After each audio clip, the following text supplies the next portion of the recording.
ஓம் நமோ நாராயணாய. லட்சுமி கடாட்சம் நேயர்கள் அனைவருக்கும் வணக்கம். இப்போ இந்த பதிவில் மகாலய அமாவாசை என்று என்ன செய்ய வேண்டும், என்ன செய்யக்கூடாது என்று பார்ப்போம். அதாவது மகாலய பட்சம் என்பது 15 நாட்கள், கடைசி நாள் மகாலய அமாவாசை. இந்த தினத்தில் நாம் என்ன செய்ய வேண்டும் என்றால் தர்ப்பணம் செய்ய வேண்டும். தந்தை இல்லாதவர்களுக்கு தான் இந்த வழிபாடு தந்தை இல்லாதவர்கள் செய்யக்கூடியது. தந்தை உள்ளவர்கள் இதை பற்றி கவலைப்பட வேண்டிய அவசியமே இல்லை. நிறைய பேருக்கு நிறைய கஷ்டம் இருக்கும். ஒரு சிலர் பித்ருதோஷம் கடுமையாக இருக்குது, என்ன செய்வது?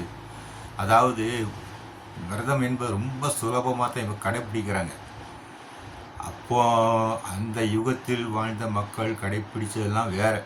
அதில் நம்மால் நினச்சி கூட பார்க்க முடியாது. இன்னும் போக போக இது எப்படி இருக்குமோ சொல்ல முடியாது. இப்பவும் நாங்கள் நல்ல கலியுகத்தில் முழுவதுமாக என்டர் ஆகலை. துவாபர யுகத்தில் வாழ்ந்த மக்களைப் போல் தான் நாம் இன்னைக்கு வாழ்ந்துக்கிட்டு இருக்கோம். ஓரளவு தர்மம், நியாயம், நீதி என்று சொல்லிவிட்டு இது செய்ய வேண்டும், முன்னோர்களை வணங்க வேண்டும், தர்ப்பணம் செய்ய வேண்டும், தவசம் செய்ய வேண்டும் என்று நாம் அந்த நம்பிக்கையோடு தான் வாழ்ந்து கொண்டிருக்கிறோம். எனவே இன்னும் போக போக ரொம்ப கஷ்டமாக தான் இருக்கும். ஒன்றும் பண்ண முடியாது மக்களால். இப்போ இந்த பித்ருதோஷம் நிறைய இருக்குது, ஆனால் கஷ்டமாக தான் இருக்கும். கஷ்டப்பட்டு செய்யணும். ஒரு நாள் ஒரு தடவை செஞ்சு பார்த்தாலும் போதும், அதுக்கு நல்ல பலன் கிடைக்கும். எப்படின்னா, இந்த தர்ப்பணம் செய்கிறவர் எப்படி என்றால் முந்தைய நாள் தரையில் தான் படுக்கணும், கட்டில் படுக்கக்கூடாது. கட்டில் படுத்தா எனக்கு தூக்கம் வரும், உடம்பை வருத்தி கொண்டு தான் ஆக வேண்டும், தவறாக நினைக்க வேண்டாம். முடிந்தால் செய்யுங்கள். நான் இதில் உள்ளது சொல்கிறேன் உங்களுக்கு, வேறு ஒன்று. தரையில் தான் படுக்கணும். அதன் பிறகு இப்போ சபரிமலைக்கு போகும்போது எப்படி படுக்கிறோம்? தரையில் தான் படுக்கிறோம். அது மாதிரி தான் எல்லா விரதம் அதே தான், சேம். இரவு, முந்தைய நாள் இரவு அவர் எந்த உணவும் உட்கொள்ளக்கூடாது, எம்டி வயிறோடு இருக்கணும். நாளைக்கு தர்ப்பணம் செய்கிறான்றால் இந்த நைட்டு அவருக்கு எதுவும் சாப்பிடக்கூடாது, எம்டியாக தான் இருக்கணும். அதன் பிறகு சீக்கிரமாக காலையில் எழுந்து குளித்து விட வேண்டும். அதுவும் நல்ல ஆறு, குளங்கள், கடல் இந்த மாதிரி இடங்களை போய் குளிப்பது மிக விசேஷம். அங்கே தர்ப்பணம் செய்வது அதை விட மிக விசேஷம். சீக்கிரமாக எழுந்து குளித்து விட வேண்டும். வீட்டை சுத்தம் செய்யணும். வீட்டை சுத்தம் செய்துவிட்டு அதன் பிறகு குளித்து கொண்டு இந்த தர்ப்பணம் செய்யும் போது வேஷ்டி அணிந்து கொண்டு செய்யணும். இடுப்பில் துண்டு, வேஷ்டி, இதுதான் மிக முக்கியம். நிறைய பேர் பேண்ட்டு என்னவெல்லாம் போட்டு வராங்க, அப்படியெல்லாம் செய்யக்கூடாது. அதாவது இது ஏன் இந்த பேண்ட்டு ஷர்ட்டெல்லாம் போடக்கூடாது என்றால் அதற்கு ஒரு விளக்கம் உண்டு. அது என்னென்னா, நம்ம உடம்புல போட்டுக்கிற வேஷ்டி துண்டு என்பது அதோட ஒரே தறியில் செய்யப்பட்டதாக இருக்கும். இல்லைன்னா வேறு இருந்தாலும் பரவாயில்ல, ஆனால் தைக்கப்பட்டிருக்காது. இப்போ சட்டைலாம் தைச்சிருப்பாங்க, பேண்ட்டு தைச்சிருப்பாங்க. இந்த தைக்கப்பட்ட துணிகள் அணிந்து கொண்டு நாம் இந்த காரியங்கள் செய்யக்கூடாது என்பது ஒரு ஐதீகம். அதனால் தான் நான் சொல்லுகிறேன். ஏன்னா பதிவு பண்ணிடுறேன், வேறு ஒன்றும் இல்லை. இது எப்போவும் நம்ம உதவும். அதனால் தைக்கப்பட்டது கொண்டு நாம் அதை கட்டி கொண்டு நாம் அந்த தர்ப்பணம் செய்யக்கூடாது. அதுதான் மிக முக்கியமான காரணம். அதன் பிறகு நீங்கள் தர்ப்பணம் செய்கிறது இங்கே ஆத்தங்கரை, குளக்கரையில் செய்கிறீங்க, ரொம்ப நல்லது, ரொம்ப நல்ல விசேஷம்.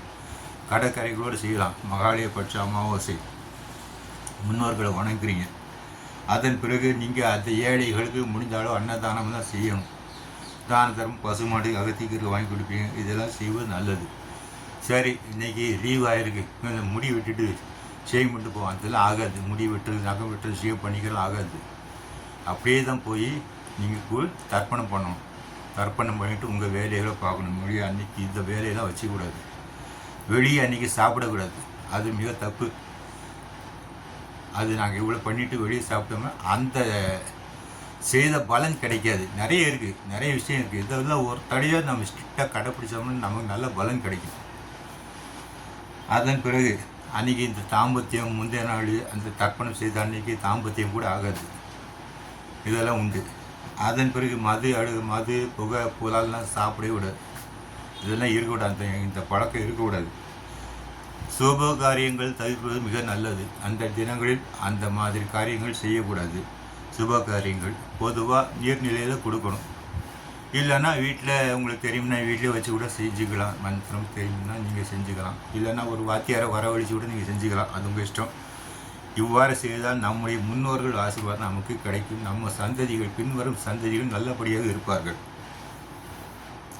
அதன் பிறகு அன்னைக்கு என்ன சமைக்கலாம் இன்னும் ஒரு கேள்வின்னா, அன்னைக்கு ரொம்ப கொஞ்சம் ஆனியன், வெங்காயம், பூண்டெல்லாம் பயன்படுத்தக்கூடாது. கீரைன்னா அகத்திக்கீரை, முருங்கைக்கீரை இருக்கலாம். காய்கறியில் வாழைக்காய், பிரண்டை, பாவற்காய், பலா இதெல்லாம் மிக முக்கியம். யூஸ் பண்ண வேண்டியது. புடலங்காய், சேப்பங்கிழங்கு, வெண்பூசணி, மாங்காய் இதெல்லாம் நீங்கள் பயன்படுத்தலாம். ஆனால் வெங்காயம், பூண்டு பயன்படுத்தக்கூடாது. அதற்கு ஒரு சில காரணங்கள் உண்டு. அதன் பிறகு பார்த்தோம்னா இந்த பீட்ரூட்டு, கேரட்டு, சௌசௌ, முள்ளங்கி சொல்கிறாங்க, அந்த காய்கறிகள்லாம் பயன்படுத்தக்கூடாது என்று. பருப்பு பார்த்தோம்னால் நீங்கள் தோரம் பருப்புலாம் பயன்படுத்தக்கூடாது. பாயசம் பருப்பு தான் பயன்படுத்தி பாயசம்லாம் செய்ய வேண்டும். இதெல்லாம் உண்டு. இதெல்லாம் கடைபிடித்து நாங்கள் மகாலய அமாவாசை தர்ப்பணம் செய்து நம் முன்னோர்களை நினைத்து வழிபட வேண்டும். அதற்கு நம் குல தெய்வங்களை நினைத்து வழிபட்டோமானால் நமக்கு நல்ல பலன்கள் கிடைக்கும். அதன் பிறகு நாம் அன்றைய தினம் கோவப்படக்கூடாது. இதெல்லாம் இருக்குது. கொஞ்சம் சாந்தமாக இருக்கணும். விளக்கேற்றி சாயங்காலம் வழிபட வேண்டும். இதெல்லாம் ஒரு முக்கியமாக கடைபிடிக்க வேண்டிய ஒரு வழிமுறைகள். மங்கள அனுபவத்து